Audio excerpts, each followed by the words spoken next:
4 months now, the name Eric Carroll has been dragged through a storm of claims, whispers, and accusations that grow louder each time the Whittaker family re-enters the public conversation.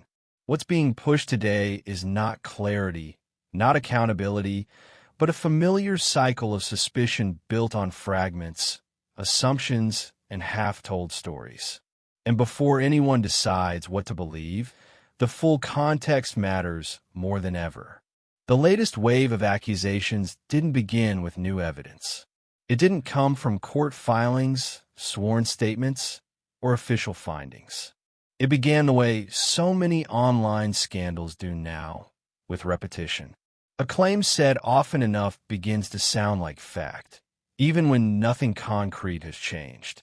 Eric's name is being circulated again alongside words like fraud, manipulation, and exploitation, but when you slow the story down and examine what's actually known versus what's being implied, a very different picture starts to emerge. The Whittaker family has been at the center of intense public attention for years. Long before Eric Carroll ever appeared in their orbit, their lives were already being filmed, analyzed, judged, and debated by millions of strangers. Their vulnerability was never private. Their struggles were never protected. And that reality created a vacuum, one where anyone who stepped into their world was instantly scrutinized, blamed, or elevated depending on the mood of the audience that day. When Eric entered that space, he didn't invent the chaos. He walked into it. The family's living conditions, internal conflicts, and long-standing hardships were already documented and visible. Yet somehow, as time passed, responsibility for everything that went wrong began to shift toward the most visible outsider involved. Not because he caused the problems, but because visibility makes an easy target. The new accusations being circulated rely heavily on implication rather than proof.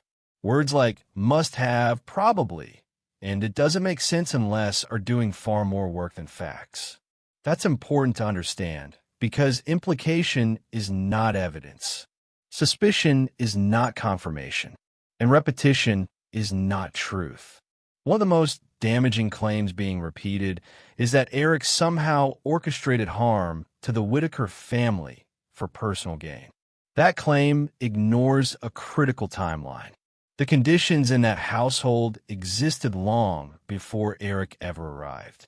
The family's hardships were not created on camera. They were documented on camera. That distinction matters, even if it's inconvenient for those looking for a villain.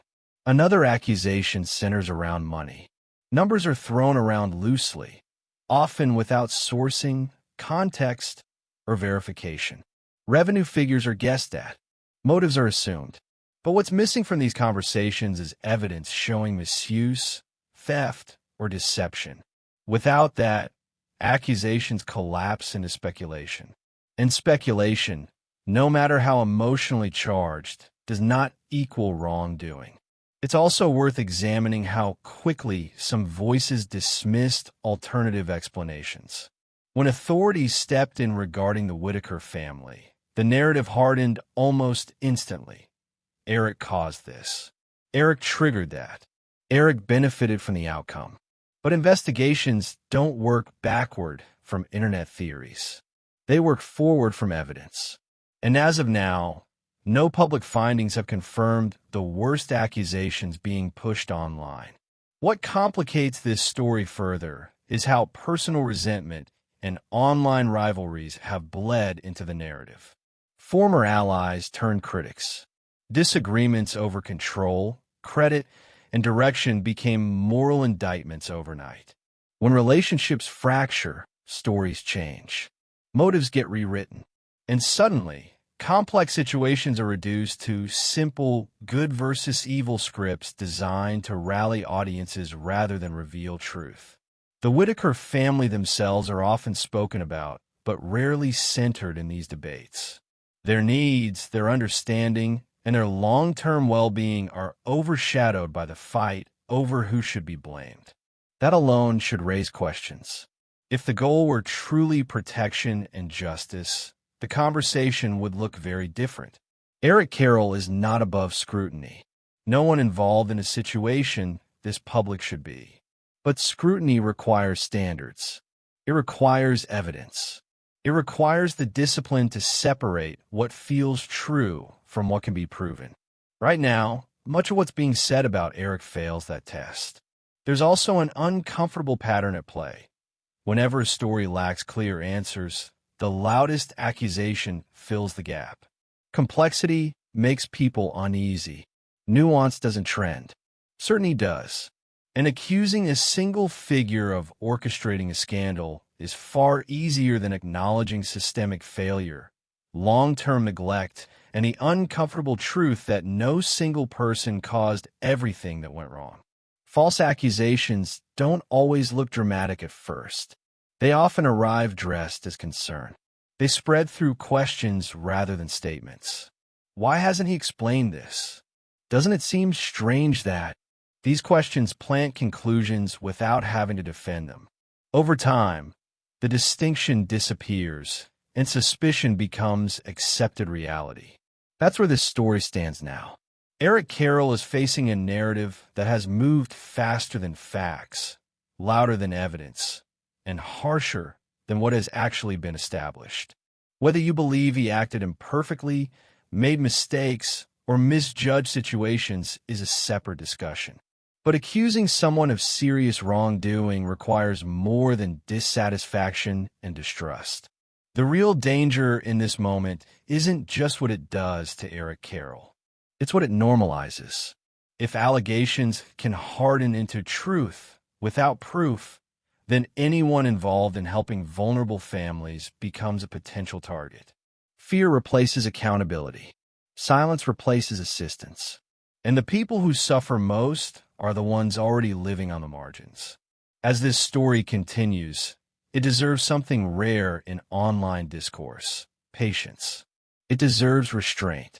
It deserves the courage to say we don't know yet, instead of rushing to judgment.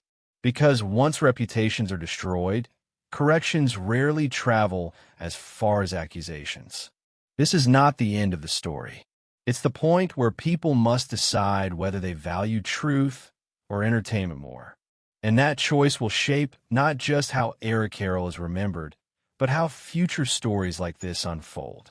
If you've been following this situation, take a moment to step back and ask yourself what's actually been proven, what's only been suggested, and what might. As the accusations against Eric Carroll continue to circulate, it's important to look closely at how this narrative is being constructed and who benefits from keeping it alive. Because when you peel back the layers, what you find isn't a clean case of wrongdoing being uncovered. What you find instead is a vacuum of verified facts being filled by emotion, distrust, and unresolved anger from multiple directions.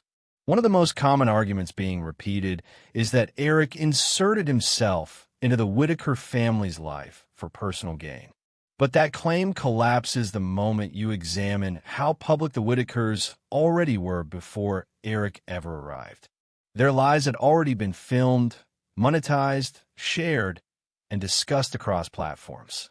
Entire communities of viewers existed long before Eric's involvement, many of whom openly admitted they were watching out of curiosity, shock, or fascination rather than any genuine concern for the family's well-being. So the question becomes uncomfortable but necessary. Why is Eric being treated as the origin point of exploitation when the system that profited from the Whittakers' visibility was already in motion? Videos, documentaries, reaction channels, and commentary had already generated millions of views. The family's privacy had already been compromised. The audience had already been conditioned to see them as content. Blaming Eric alone allows everyone else to avoid examining their own role in that ecosystem. Another piece that keeps getting twisted is the idea of intent. Critics often claim they know what Eric intended, that his motives were selfish, manipulative, or calculated. But intent is not something you prove through speculation. It's proven through actions, patterns, and outcomes. And when you examine Eric's actions in full context, they don't align neatly with the villain narrative being pushed.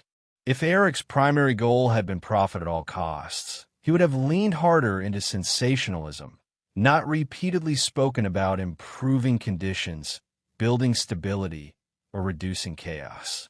He wouldn't have spent time navigating disagreements, logistical barriers, and public criticism while remaining directly tied to a situation that clearly damaged his reputation over time. People driven purely by greed usually exit once the cost outweighs the benefit. Eric didn't. That alone complicates the story. There's also the recurring claim that Eric somehow controlled the Whittakers. This accusation resurfaces constantly, yet it's rarely explained in practical terms. Control implies authority, legal power, or enforced dependence. But what evidence actually supports that? Did Eric have legal guardianship? No. Did he possess decision-making authority over the family's medical, financial, or personal affairs? No. Did he isolate them from outside contact? No. In fact, their world became more crowded, not more restricted, during the height of attention. What people are often reacting to is discomfort, not proof. Discomfort with seeing an outsider involved in an already fragile family. Discomfort with not understanding the behind-the-scenes dynamics. Discomfort with the fact that there was no clean hero. But discomfort does not automatically mean abuse or manipulation occurred. Another major issue fueling the accusations is hindsight bias. After authorities intervened, many people began rewriting the past as if the outcome was obvious all along. Suddenly, everything became a red flag. Everything was interpreted as a warning sign. But hindsight strips away uncertainty and replaces it with false clarity. Decisions that were made in real time, under imperfect information, are judged as if everyone should have known the ending from the beginning. That's not how real life works. People operate with limited knowledge, conflicting advice, and evolving circumstances. Mistakes don't automatically equal malicious intent. An intervention by authorities does not automatically mean someone engineered harm. Systems fail. Oversight fails. Support structures fail. It's easier to assign blame to a single person than to confront those broader failures. There's also an uncomfortable silence surrounding the role of online pressure itself. Viewers demanded constant updates. They demanded access. They demanded transparency. And at the same time, they condemned anyone who tried to navigate that pressure imperfectly. Eric existed inside that contradiction. He was expected to fix everything while being criticized for being present at all. When the narrative turned against him, the shift was sudden and absolute. Nuance disappeared. People who once praised him rebranded their support as manipulation. Past statements were reinterpreted. Old videos were rewatched with a new agenda. This is a common pattern in online scandals. Once a villain is selected, evidence is no longer weighed, it's curated. Another factor that can't be ignored is how fractured alliances fueled this escalation. Conflicts between individuals who were once working together created competing versions of events. Each side told its own story, often positioning itself as the only trustworthy voice. In those moments, truth becomes collateral damage. Personal grievances are framed as moral warnings, and audiences are left sorting through narratives shaped by resentment rather than verification. What's rarely discussed is how little actual access the public has to the full picture. We see clips, messages, secondhand accounts, and emotional testimony. We do not see private conversations in full context. We do not see legal documents. We do not see every decision point. Yet people speak with absolute certainty about what really happened. That certainty should make anyone cautious. The accusations against Eric Carroll thrive in that uncertainty. They rely on gaps. They rely on the assumption that if something feels wrong, it must be wrong. But history is filled with examples where that instinct led people astray. Public opinion is not a substitute for due process. Collective suspicion is not evidence. None of this means Eric is perfect. It doesn't mean mistakes weren't made. The danger now is escalation. False accusations don't stay contained. They grow. They evolve. They harden into known facts without ever passing through verification. And once that happens, correcting the record becomes almost impossible. This part of the story isn't about deciding who to trust blindly. It's about recognizing when a story has outrun the evidence supporting it. It's about slowing down long enough to separate emotional reaction from factual conclusion. And it's about acknowledging that sometimes the truth is far less dramatic than the accusations built around it. As this unfolds, the most responsible position is not unconditional defense or condemnation. It's critical thinking. It's asking what has been proven, what is alleged, and who benefits from keeping the outrage alive. Because outrage generates views, loyalty, and influence, but rarely justice. If you're still following this story, ask yourself whether the accusations against Eric Carroll are being supported by new facts or simply repeated louder each time. Share your perspective in the comments. Do you think this is accountability finally catching up to someone, or is it another example of a narrative spiraling beyond the evidence? By the time the accusations against Eric Carroll reached their loudest point, something else had quietly disappeared from the conversation: proportionality. Every action he ever took became framed as suspicious, every silence treated as an admission, and every attempt to clarify interpreted as manipulation. The narrative no longer needed proof because it had momentum. And momentum, once it takes over, doesn't care whether it's carrying truth or distortion. One of the most damaging assumptions repeated online is that silence equals guilt. When Eric stopped responding publicly in the way people expected, that silence was weaponized against him. But silence can mean many things. It can mean legal advice. It can mean exhaustion. It can mean recognition that nothing said will be received in good faith. In high-conflict situations, especially those involving investigations, silence is often the most responsible option. Yet online audiences rarely allow for that possibility. Instead, silence became a blank canvas onto which critics projected their worst assumptions.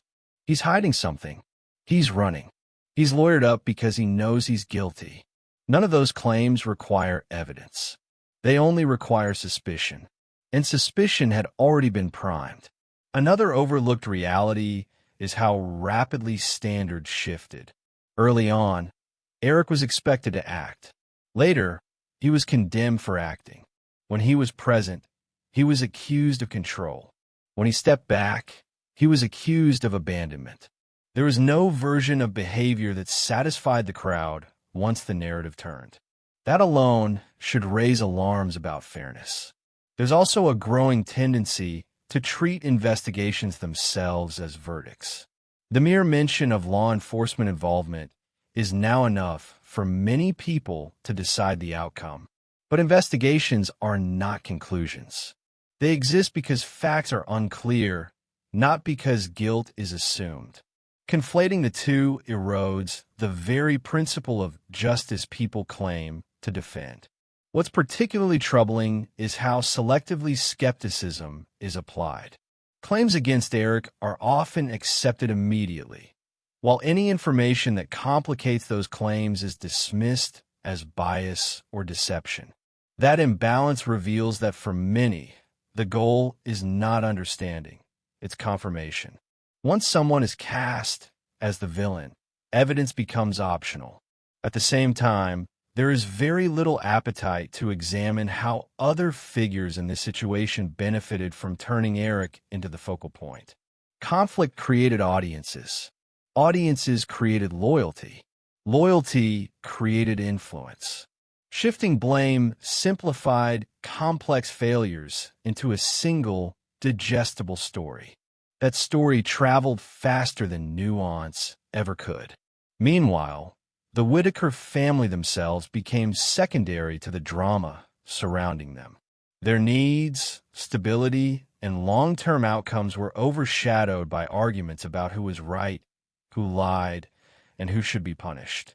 Ironically, many people claiming to defend the family spent far more energy debating Eric than advocating for tangible support systems or accountability from institutions meant to protect vulnerable adults. This raises an uncomfortable question.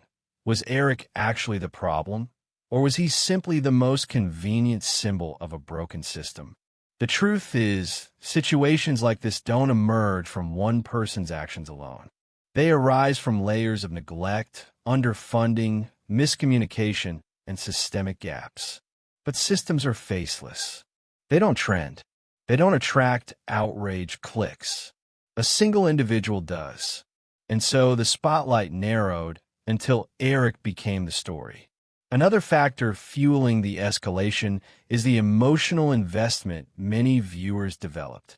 When people feel personally connected to a family they've never met, that connection can distort judgment.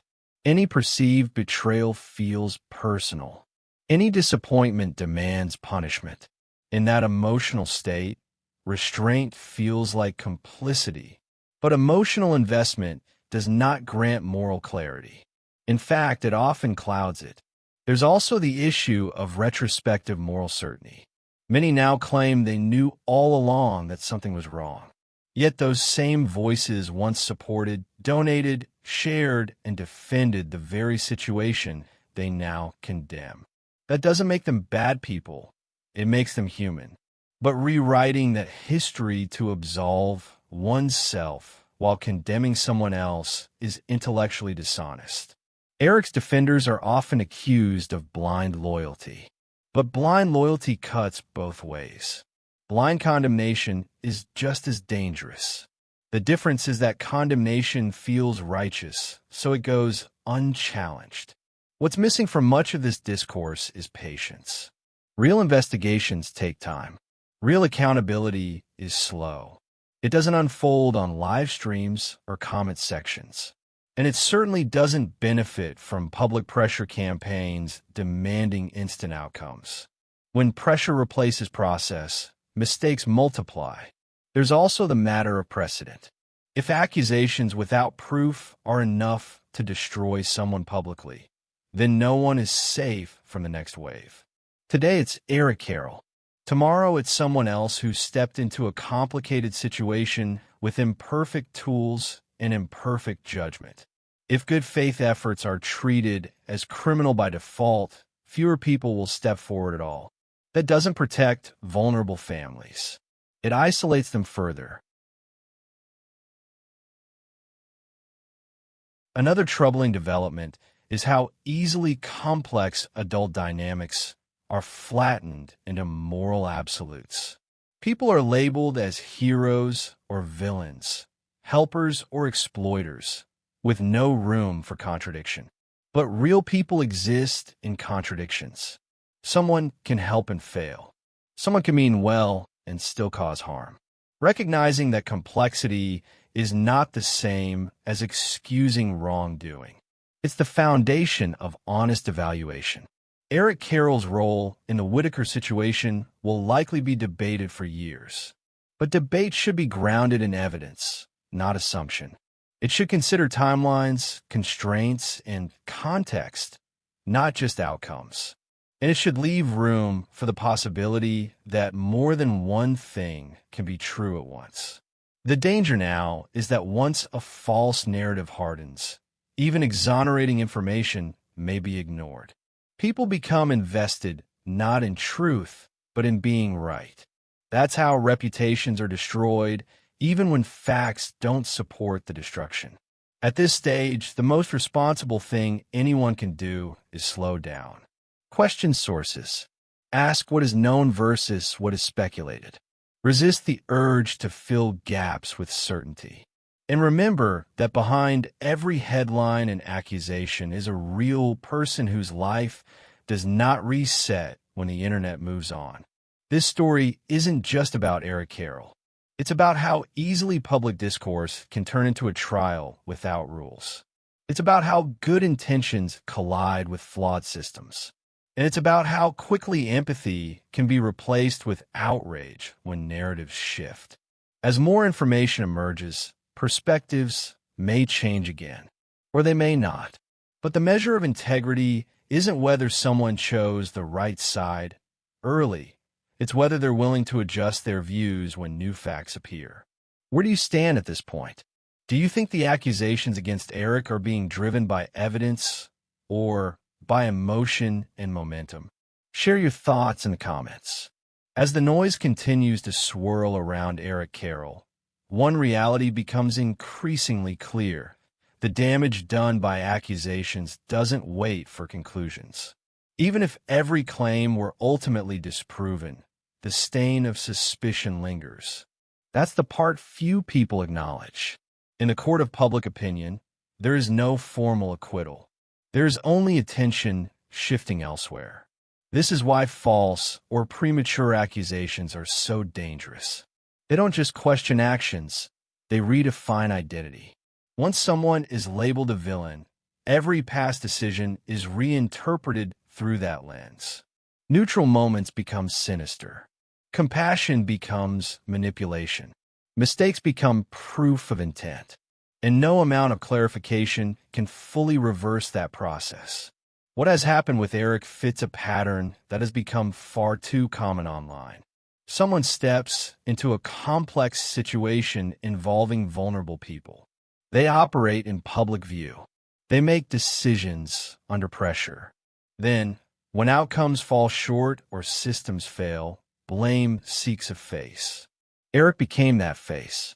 But focusing blame on one individual has allowed larger questions to remain unanswered.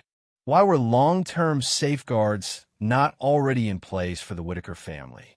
Why did institutions with authority and resources only act after public attention exploded? Why does responsibility always seem to land on whoever is most visible, rather than whoever is most accountable? Those questions matter more than any personality-driven feud, yet they rarely trend. Another uncomfortable truth is that outrage has become a form of entertainment.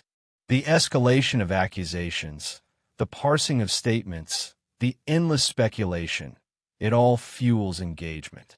And engagement rewards certainty, not caution. The loudest voices are rarely the most accurate. They're simply the most confident. This environment discourages nuance.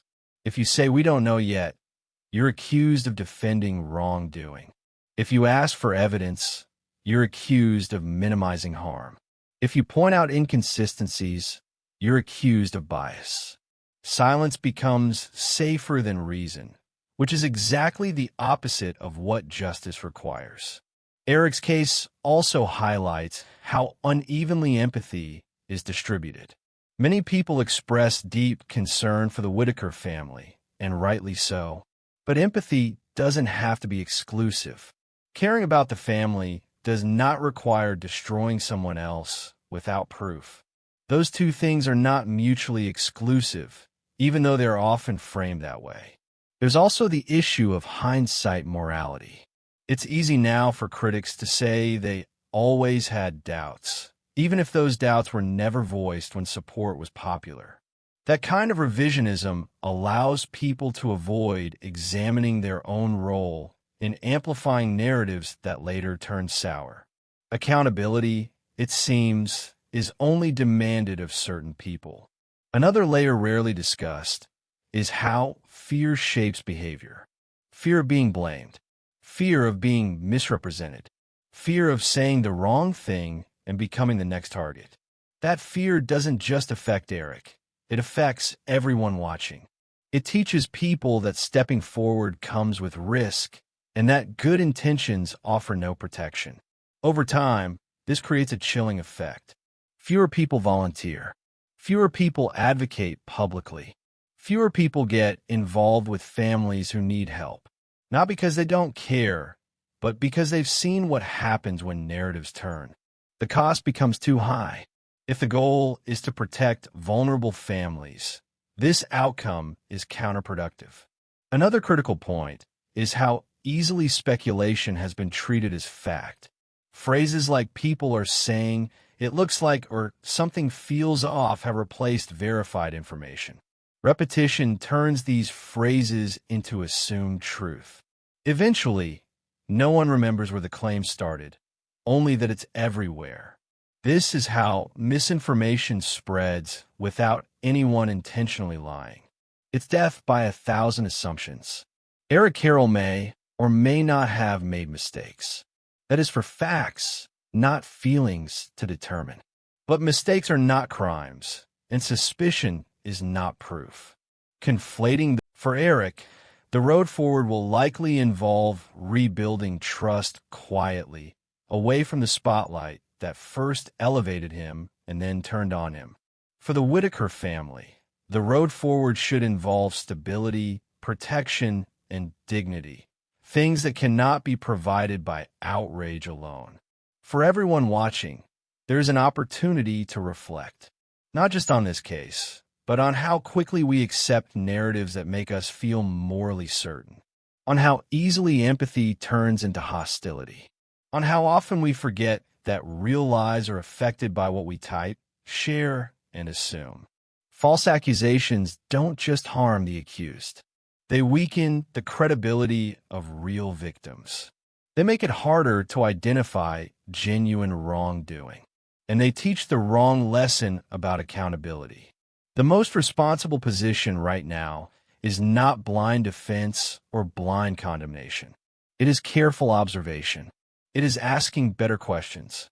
It is resisting the urge to simplify what is clearly complex.